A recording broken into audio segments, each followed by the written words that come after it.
Growing up, it was like living in two different worlds under the same roof. My sister, Emma, was the star, shining bright with every step she took. Me? I was Lily, the other daughter, blending into the background so well you'd forget I was there. Emma, darling, how was school today? Mom would coo the moment Emma stepped through the door, her eyes sparkling with genuine interest. Killed it, as usual, Emma would reply, tossing her bag down with a confidence I could never muster. Got an A on the math test, and Mr. Jenkins said I'm a shoo-in for the lead in the school play. That's my girl. Dad would chime in, his pride swelling like a balloon ready to pop. Nothing but the best for my princess. I'd usually hover in the doorway, half hoping someone would ask about my day. But it was like I was invisible, a ghost in my own home.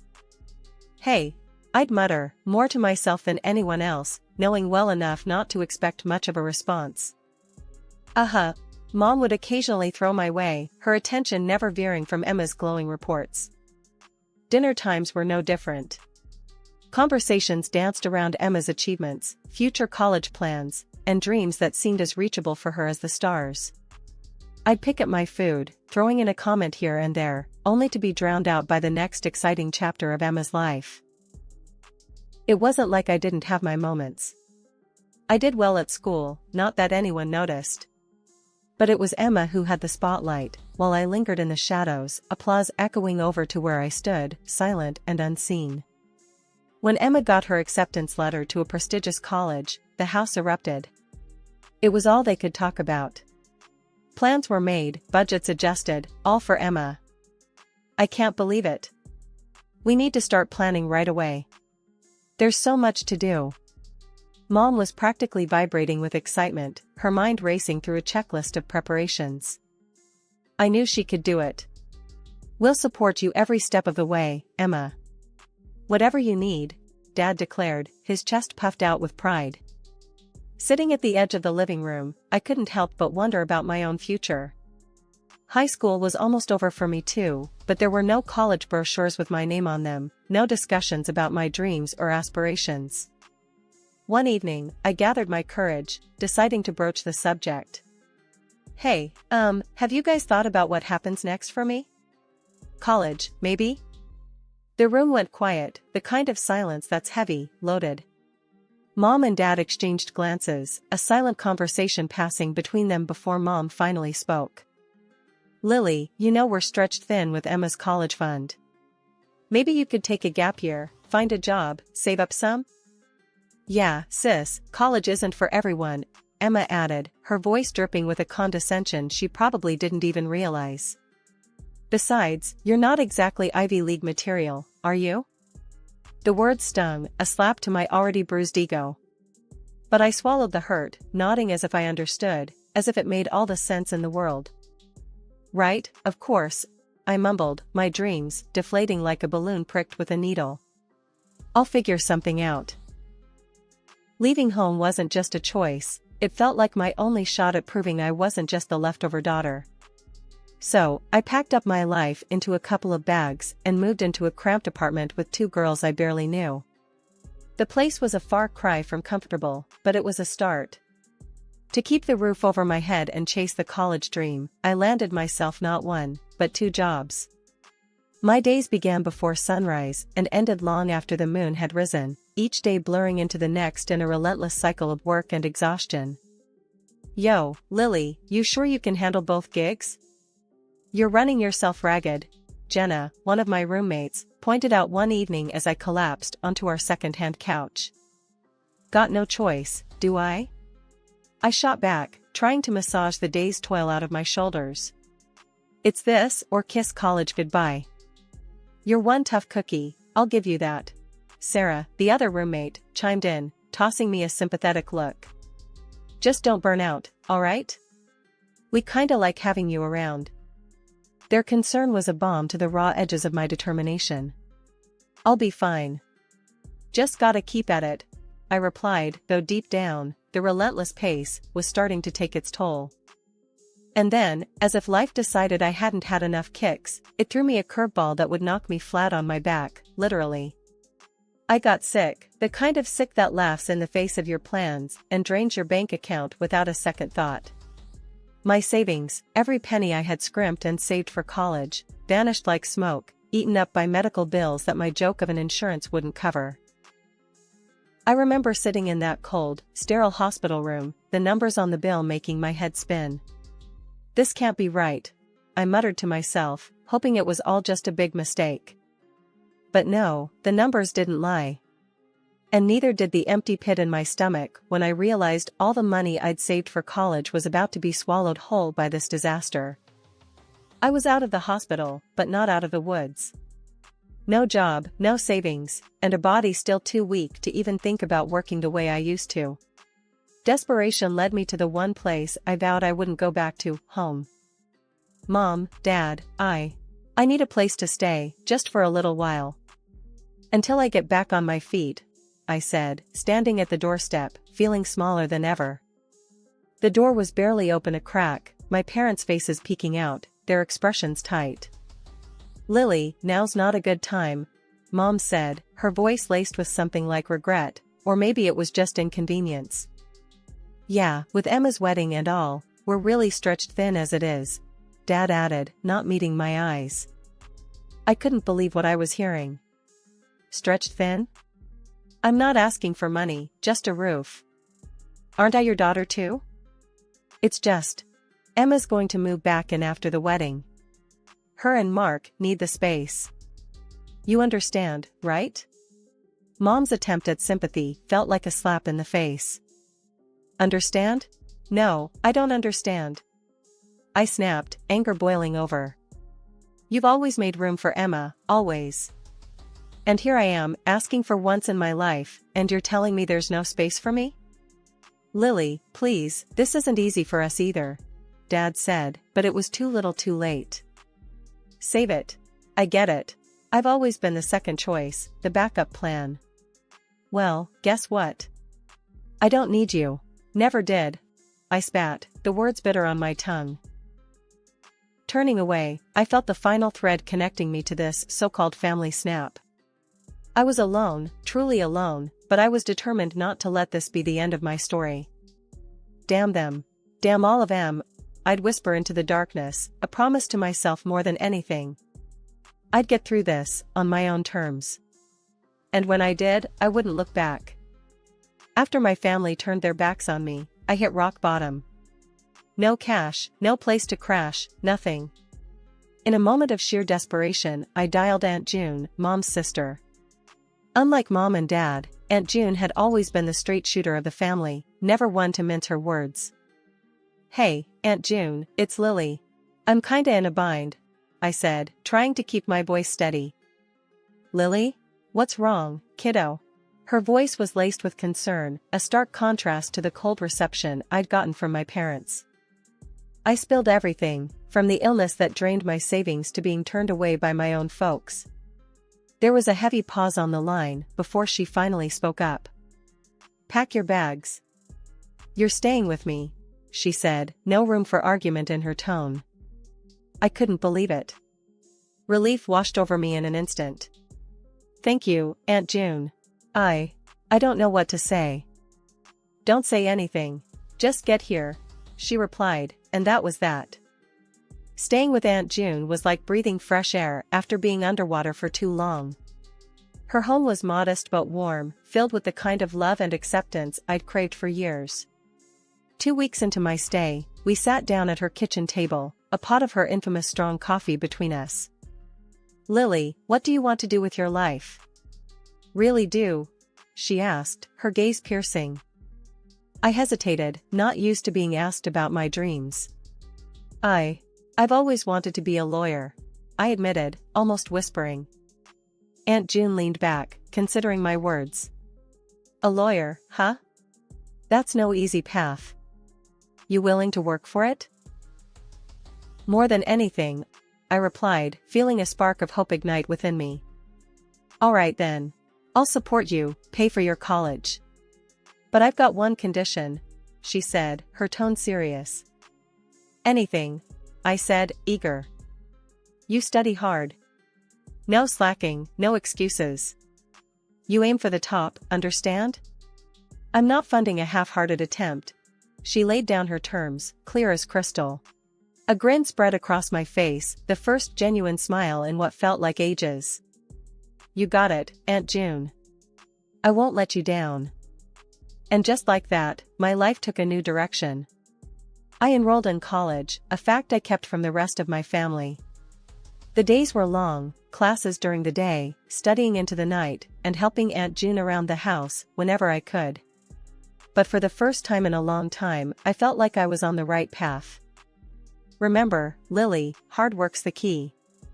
You keep at it, and there's nothing you can't achieve, Aunt June would remind me, her belief in me a constant source of strength. Thanks, Aunt June. I won't forget, I'd promise, holding on to her words like a lifeline. Aunt June's support was my rock, her home my sanctuary. And as I buried myself in my studies, I knew I was building a future where I stood tall, no longer overshadowed or forgotten. A future where I'd make not just Aunt June, but myself proud. Life at college was a mix of hitting the books hard and the occasional release at parties with my classmates. I was pulling double duty, ASL in my studies, and working as a lawyer's assistant. The job didn't make me rich, but it paid enough to cover my needs. Aunt June's place felt more like home every day, and we got real close, like mother and daughter close. One night, out of the blue, she told me, Lily, I always wished for a kid like you. That hit me deep, made me realize how much I'd come to mean to her. My crew from college was solid. We'd hit parties when we could, just letting off steam and trying to remember we were still young and alive amidst the chaos of law school. But one night, I got home way later than I'd planned. Aunt June was up, sitting in the dim light of the living room, looking like she had the weight of the world on her shoulders. As I stumbled in, trying to be quiet but failing miserably, she looked up, her face stern but worried. Lily, we need to talk, she said, her voice cutting through the late-night fog in my brain. Sure, Aunt June, what's up? I replied, trying to sound sober and probably failing. It's about your priorities, kiddo. You've been going to these parties a lot. I see how hard you're working, but I'm worried you're losing sight of why you're here. She laid it out straight, no sugarcoating. I felt a lump in my throat. She was right. I'm sorry, Aunt June. You're right. I've been messing up. It won't happen again, I promise. My studies and the job, they're my priority. I lost track of that. Aunt June's expression softened. I know you're young and need to have fun, but you've got a rare chance here, Lily. Don't waste it. I believe in you, always have. Just, make sure you're not spreading yourself too thin, alright?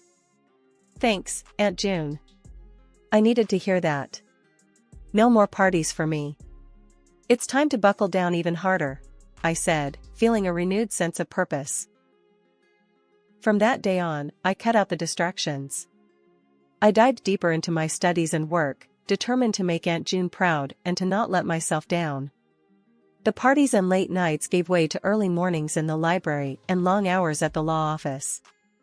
It wasn't easy, balancing it all, but knowing I had Aunt June's support and believing in the path I'd chosen kept me going. My classmates noticed the shift. Lily's gone all in, huh? Barely see her out anymore, they'd say. But I knew I was making the right call. The goal wasn't just to get through law school, it was to excel, to build a future I could be proud of. 7 years zipped by faster than I ever thought possible. There I was, standing on the graduation stage at 27, with my name being called out for excellence. In that sea of faces, there was one that stood out, glowing with a mix of happiness and pride, Aunt June. She was the only family I had there, the only one I needed. Her support had been unwavering, her faith in me unshakable. As I walked across the stage to receive my accolades, I caught her eye and saw a tear roll down her cheek. It was a moment I'd never forget. This is for us, Aunt June, I whispered under my breath, my heart full. After graduation, I landed a job at a prestigious law firm. It felt like a dream. All those years of grinding, studying, and working had paid off. I was making a name for myself, proving I wasn't just the overlooked second child. One evening, Aunt June and I sat down for one of our heart-to-hearts. She had a way of turning any conversation into a deep reflection on life. "You've done so well for yourself, Lily. I always knew you had it in you," she said, her voice warm but tired. "Thanks to you, Aunt June. You believed in me when no one else did," I replied, feeling a mix of gratitude and concern for her evident fatigue. That's when she dropped the news about Emma. "Your sister, well, she didn't finish college. Got pregnant and married her classmate. They're living with your folks now, all cozy with their 3 kids. I hope they're happy," was all I could muster, but inside, I couldn't help but wonder about the what-ifs. Our conversation was cut short when Aunt June's illness became apparent. It came out of nowhere, hitting us like a freight train. Before I knew it, she was gone. The woman who had been my rock, my family, left me in a world that suddenly seemed too big and too empty. In her will, Aunt June left me her house. It was a beautiful gesture, but it paled in comparison to the loss of her presence. I moved in, surrounded by memories of our time together, each room a testament to her love and belief in me. Alone in that house, I realized how much Aunt June had shaped my life. She had given me more than a roof over my head, she had given me the strength to chase my dreams, to rise from the ashes of my past. Several months after Aunt June's passing, life threw me another curveball. My family, who hadn't bothered with me in years, suddenly decided to show up on my doorstep. The reason? The inheritance Aunt June left me. The moment they walked in, Emma started eyeing the place like a hawk scoping out its next meal, talking about moving in with her husband and kids as if I wasn't even there. "This kitchen's perfect for the kids' breakfast. And look at that backyard. They'll love it," Emma said, parading around like she owned the place. Stunned by her nerve, I tried to interject. "Hold on. This is my house. You can't just decide to move in."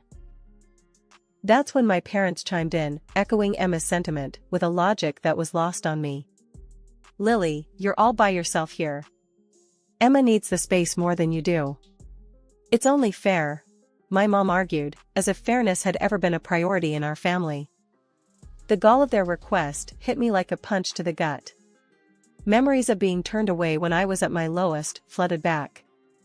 "Fair? You call this fair?" I shot back, my voice rising. "Where was this family fairness when I was sick and needed a place to stay? You turned me away, remember? And now you want my house?" They brushed off my words like they were nothing, continuing their tour of the house as if I hadn't spoken. Emma and her husband whispered to each other about where they'd place their furniture, while my parents debated which rooms would be best for the kids. I couldn't believe the audacity. "You're not listening to me. This house is mine, left to me by Aunt June, not you. You made it clear years ago, we're hardly family when you shut me out. You can't just waltz back into my life and demand I hand over everything." But it was like talking to a wall. Their arrogance was impenetrable, their entitlement to my life's refuge, baffling. "Look at this room, it'll be perfect for the baby," Emma said, blatantly ignoring my protests. That was the last straw. "Enough. Get out of my house. Now," I demanded, my patience completely shattered. They hesitated, taken aback by my firm stance. Finally, my dad muttered, "Let's go," herding Emma and her family out the door, but not without parting shots of calling me selfish and greedy. As I slammed the door behind them, a mix of relief and anger washed over me. The audacity of their visit was astounding. But in that moment, I also felt a deep sense of pride. Aunt June's house was a symbol of the strength and independence I had fought so hard to achieve. I wasn't about to let anyone take that away from me, family or not. After a long day filled with back-to-back cases at the law firm, I was looking forward to the quiet comfort of my home. However, as I approached the front door, my key refused to turn in the lock. Confusion turned to disbelief when I realized the locks had been changed. Knocking hard, I barely had time to process the situation when the door swung open. There stood my sister, Emma, flanked by her husband and their children, an air of defiance about her. "We've decided to move in. It's better for the kids, and there's plenty of space," Emma stated matter-of-factly, as if it was the most natural decision in the world. I stared at them, a mix of anger and shock coursing through me. "This is my house. You can't just decide to move in and change the locks without my permission. I'll call the police if I have to." Emma scoffed, her husband smirking by her side. "Go ahead. They won't do anything. We're family." But I wasn't bluffing. I dialed the police, my fingers trembling with a cocktail of emotions. Before long, my parents arrived, turning the situation into a full-blown family confrontation. Voices rose, tensions flared, and amidst the chaos, Emma's husband made a veiled threat towards me. I didn't hesitate. I pulled out my phone and started recording, capturing his words and the ensuing uproar. He lunged for my phone, but I dodged, holding my ground. The arrival of the police cut through the noise. I explained the situation, showing them the deed to the house in my name and the video of the threats made against me. My mother, tears streaming down her face, tried to appeal to the officers. "Please, she's our daughter. This is just a misunderstanding among family." But I stood firm, the weight of my aunt's legacy and my own hard-won independence anchoring me. They broke into my home and tried to force me out. That's not a misunderstanding. It's a crime. The officers nodded, their presence bringing a semblance of order to the chaos. After a tense discussion, it was clear the law was on my side. My family, realizing the seriousness of their actions, reluctantly left my property. The moment they were gone, I exhaled a breath I didn't realize I'd been holding. The police advised me to change the locks again and consider a restraining order if the harassment continued. I called a locksmith immediately, ensuring this breach of my sanctuary would never happen again. After all that drama with my family trying to barge into my life and take over my house, things got pretty loud for a while. My sister, Emma, went around telling everyone who'd listen about how I'd supposedly turned cold and heartless. She even took to social media, posting pictures of her kids with these sappy captions about wanting a big house to live in. Trying to make me out to be the villain in her little sob story. But you know what? I couldn't care less. I saw those posts, sure. Scrolled right past them. I was done playing their games, letting them make me feel small. I cut off communication with them entirely. It was like shedding a weight I didn't even know I was carrying. Then, in the middle of sorting out my life and figuring out my next steps, I met someone. His name's Mike, and he's about as straightforward and genuine as they come. We bumped into each other at a local coffee shop, of all places. I was trying to balance my laptop and a cup of too hot coffee, and he just swooped in, saving the day before I made a complete mess. "Whoa, careful there," he laughed, steadying my laptop with one hand while helping me sit down with the other. "Thanks," I said, feeling a bit flustered but grateful. I'm usually not this clumsy. "I don't know, seems like you were about to give that laptop a coffee bath." "I'm Mike, by the way." He introduced himself with an easy smile. "I'm Lily," I replied, and something about the way he looked at me made me feel like maybe, just maybe, things were starting to look up. Mike and I hit it off pretty quickly. He had this way of making me laugh, really laugh, in a way I hadn't in a long time. Before I knew it, we were seeing each other almost every day. He'd come over, and we'd talk about everything and nothing until the early hours of the morning. It was easy, comfortable, and exactly what I needed. It wasn't long after that Mike moved in. It felt right, like he was meant to be there all along. Together, we turned my house into a home, filled with love, laughter, and an unspoken understanding that no matter what came our way, we'd face it together. And to anyone who's still listening to Emma's stories and feeling sorry for her? Well, they don't know the half of it. I've learned that some battles aren't worth fighting, and the only approval I need is my own. This is my life, my new beginning, and I wouldn't have it any other way.